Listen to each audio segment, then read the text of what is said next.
ang pagkikita ng EDSI sa kanilang tagpuan. VNC, buo na talaga ang desisyon, ang buong detalye, sabay-sabay po nating alamin at pag-usapan ngayong araw. Pero bago po ang lahat, isang mapagpalang araw at gabi sa inyong lahat. My love, shout out sa lahat ng ating listeners, viewers, and subscribers saan mang sulok ng mundo, Mapalindon, Visayas at Mindanao. Lalong-lalo na po sa ating mga kababayang OFW. Kamusta po kayo mga kalingap? Mabuhay po kayo hanggat gusto nyo.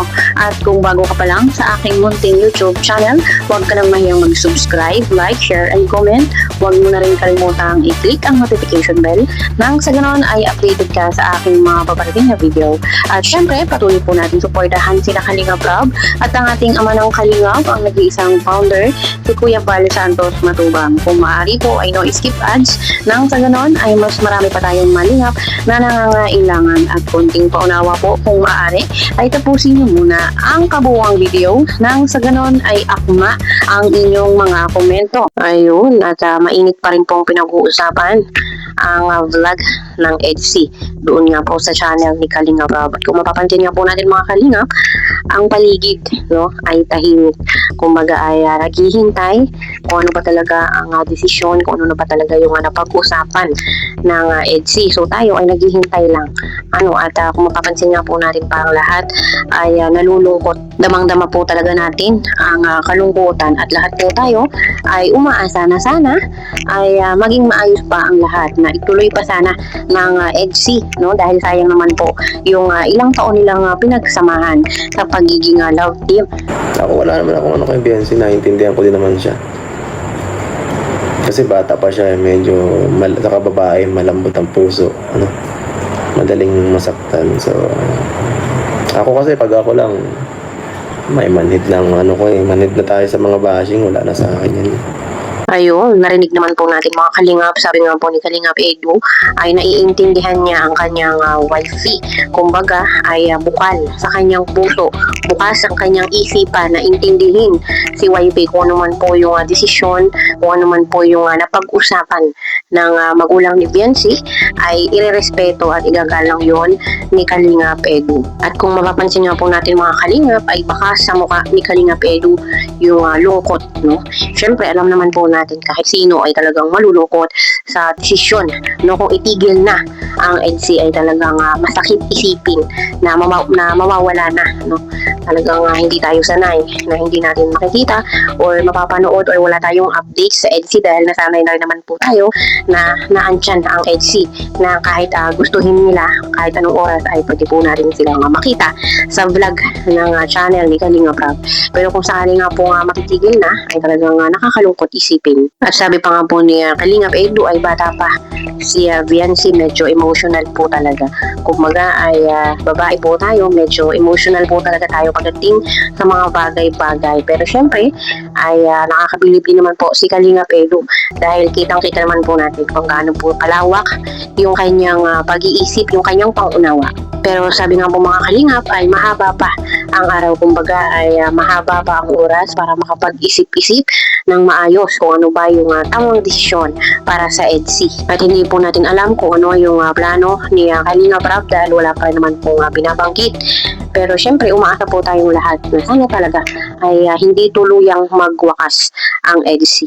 At about nga po mga Kalingap doon sa tagpuan ni Biancy at ni Kalingap Edu, sana ay sumipot si Biancy para po maliwanagan na din si Kalingap Edu. Syempre alam naman po natin kahit hindi po sabihin ni Kalingap Edu ay umaasa siya na sana talaga ay hindi magwakas, hindi siya tuluyang iwan ni Biancy. Pero syempre at the end of the day, ito talaga ay desisyon pa rin ni Biancy at ng kanyang magulang. Kung ano man yung kanilang desisyon ay dapat po natin igalang at irespeto. Tulad po ng sinabi ni Kalingap Edu, irespeto at igalang kung ano man ang kanilang desisyon. Kaya hindi po talaga natin masasabi kung ano ang mangyayari bukas sa makalawa sa susunod na araw. Kaya ang mahalaga ay enjoyin po natin habang tayo ay nabubuhay, maging masaya tayo, Ingatan natin ang ating mga sarili, iwas stress, gawin kung ano ang magpapasaya dahil talagang minsan ay hindi natin masasabi kung ano na ang mangyayari kinabukasan.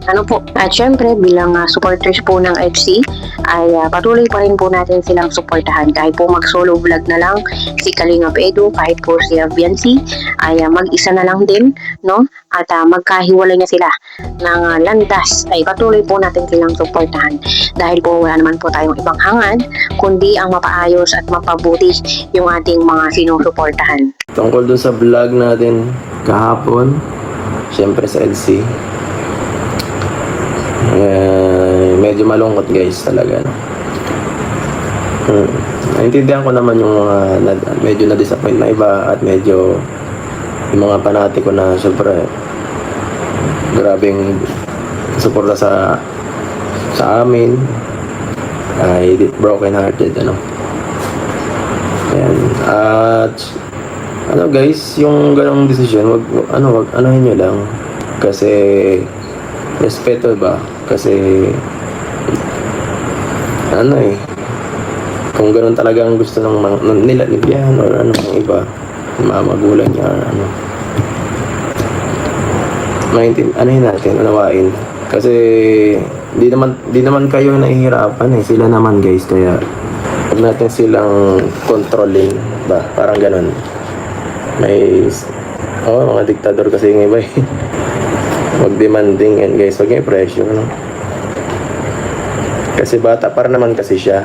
Wag niyo pong, saka wag niyo guys iba siya, no? Kasi wag niyo ba sila Biancy, yung mga magulang niya, wag niyo na pong iba guys. Kasi isang ano lang tayo isang grupo tayo. Oo, alam ko medyo yung iba na disappoint, pero ganun talaga, hindi natin kontrolado ang buhay ng isang tao. Ang makokontrol lang natin, sarili natin, yun, bukod dun, wala na. So, kung hindi pa siya masyado ready, nasa kanya yun. Kung gusto niyo ulit makibalik ang vlog, okay lang din. Mas masaya lahat, diba? Umiyak talaga kagabi, naawa ko sa'yo, sobrang ngayon. Guys, hirap magsalita. Ang mahalaga basta guys, suportahan pa rin natin kahit ano mangyari. Kung sakaling kung sakaling sa audio vlog na lang, maintindihan natin yan.